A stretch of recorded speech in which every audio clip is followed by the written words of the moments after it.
اب اس کے سمٹمز کیا ہیں، یعنی کہ اس کی علامات کیا ہیں، کیسے پتہ چلے کہ کسی کو کرونا وائرس لگ گیا ہے؟ یہ جو ابھی میں نے ڈسکس کیے ان سارے وائرسز میں کامن چیزیں ہیں، یعنی کہ کھانسی، نزلہ، فلو، سر درد، بخار، سردی لگنا، گلے کی سوزش جیسی علاماتیں، یہ ساری اگر آپ دیکھیں تو یہ ساری علاماتیں کسی کامن فلو میں نہیں، یعنی عام زکام میں بھی پائی جاتی ہیں۔ یہی ساری علامات بھی کسی کرونا وائرس انفیکٹڈ پرسن میں بھی شامل ہوں گی۔ انہی کامن سمٹمز کی وجہ سے ڈاکٹرز کو اس کی شناخت کرنا مشکل ہو گیا ہے۔ اس کا انکیوبیشن پیریڈ کیا ہے، مطلب کتنے دنوں میں پتہ لگے گا کہ اگر یہ وائرس کسی بندے کو لگ گیا ہے اور اس کے سمٹمز اس میں نظر آنا شروع ہو جائیں گے۔ سائنٹسٹ کے مطابق یہ کم سے کم 2 اور زیادہ سے زیادہ 12 دن میں اپنے سمٹمز دکھانا شروع کر دیتا ہے۔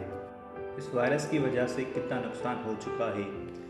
عالمی ادارہ صحت یعنی کہ WHO کے مطابق حال ہی میں یہ وائرس انسانوں میں ابھرنے کے باوجود تقریباً 82,548 افراد کو متاثر کر چکا ہے، اور صرف چین میں اس کی وجہ سے 2,641 لوگ موت کے منہ میں چلے گئے اور 33,243 لوگوں کو اس وائرس سے بچایا بھی جا سکا ہے۔ چین کے علاوہ یہ دنیا کی 15 اور ممالک میں بھی پایا گیا ہے۔ اس کا شرح اموات یعنی کہ مورٹیلٹی ریٹ بہت کم ہے۔ اگر ہم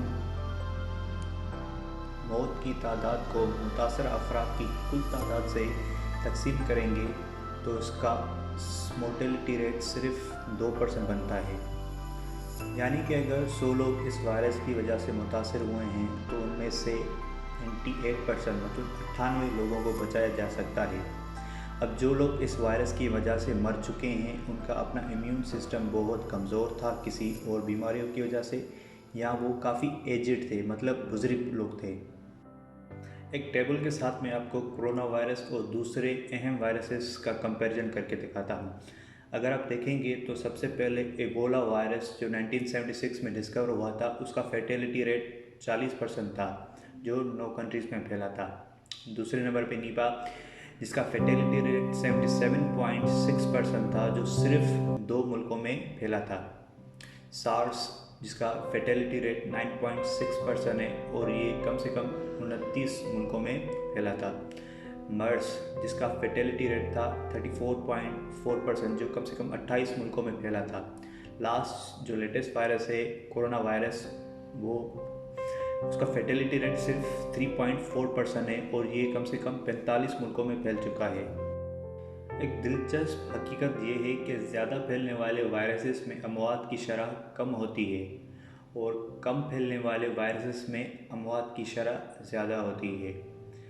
اگر ہم ایبولا کی بات کریں جس کی اموات کی شرح یعنی مورٹیلٹی ریٹ جس کا 70% تھا، وہ کم ملکوں میں پھیلا۔ 70% سے مراد کہ اگر کوئی فرد ایبولا سے متاثر ہوتا ہے تو 70% امکان ہے کہ اس شخص کی موت ہو سکتی ہے۔ کونگو میں ایبولا کے 34,000 کیسز رجسٹر ہوئے جن میں سے 3,000 لوگ فوت ہو گئے۔ دیگر وائرسز جس میں زکام اور چکن پاکس شامل ہیں یہ پھیلتے تو بہت جلدی ہیں لیکن ان کی وجہ سے لوگوں کی موت بہت کم ہوتی ہے۔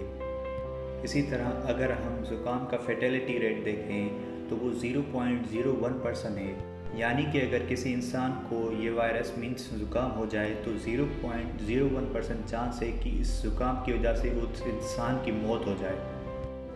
تو یہ کہا جا سکتا ہے کہ کرونا وائرس دوسرے وائرسز یعنی کہ سارس، ایبولا اور مرس سے کم مہلک ہے، مطلب کہ یہ پھیلے گا تو بہت جلد لیکن اس کی وجہ سے لوگوں کا مرنے کا امکان بہت کم ہوگا۔ یہاں پہ یہ بات جاننا بہت ضروری ہے کہ اگر کسی وائرس کا فیٹیلٹی ریٹ کم ہے لیکن شرح اموات کم ہے تو اس کا یہ مطلب ہرگز نہیں کہ اس سے کم لوگ مریں گے۔ اگر ہمیں یاد ہو کہ اسپینش فلو جو 1980 to 1920 میں پھیلا تھا اس کا فیٹیلٹی ریٹ صرف 10% تھا، لیکن اس وائرس کی وجہ سے کم 500 ملین افراد متاثر ہوئے۔ 10% فیٹیلٹی ریٹ ہونے کی وجہ سے 500 ملین لوگ اس سے ہلاک ہوئے۔ یہ وائرس اتنا خطرناک کیوں ہے؟ فی الحال اس وائرس کی کوئی بھی ویکسینیشن نہیں ہے اور نہ ہی کوئی علاج۔ بدقسمتی سے اس کا جینیٹک میوٹیشن اتنا کمپلیکس ہے کہ اس کو سمجھنے کے لیے کافی ٹائم لگ رہا ہے۔ اس وائرس سے کیسے بچا جا سکتا ہے؟ سوشل میڈیا پر بہت سے لوگ طرح طرح کے علاج بھیج رہے ہیں۔ فی الحال کوئی ویکسینیشن یا علاج دستیاب نہ ہونے کی وجہ سے صرف ہمارا امیون سسٹم ہی ہے جو اس سے لڑنے کی صلاحیت رکھتا ہے۔ کہا گیا ہے کہ اس وائرس کی ویکسین بنانے کے لیے کم سے کم 1 سال لگ سکتا ہے۔ اسی طرح جب سارس پھیلا تھا تو اس کی ویکسین بنانے کے لیے کم سے کم 20 ماہ لگ گئے تھے۔ اس کا واحد علاج یہ ہے کہ اس کو زیادہ پھیلنے سے روکا جائے۔ 90% کیسز اس وائرس کے صرف چائنا میں پائے گئے ہیں اور خوش قسمتی سے زیادہ تر لوگ چین میں ٹھیک ہو گئے ہیں۔ وہاں جس جگہ یہ سب سے پہلے شروع ہوا اس کو کوارنٹین کیا گیا ہے، یعنی کہ نہ کوئی لوگ اس علاقے میں جا سکتا ہے اور نہ ہی وہاں کے لوگ اس علاقے سے کسی اور جگہ جا سکتے ہیں۔ لہٰذا بیرون ملک مقیم لوگوں کو اتنا خوف زدہ نہیں ہونا چاہیے۔ ہاں، احتیاطی تدابیر جاری رکھیں۔ یہ صرف میڈیا ہے جو خوف پیدا کرنے کی کوشش کر رہا ہے۔ اس سے بڑا معاشی نقصان ہو گیا ہے۔ ایک اندازے کے مطابق یہ چینی معیشت کو $50 بلین کا نقصان پہنچا سکتا ہے۔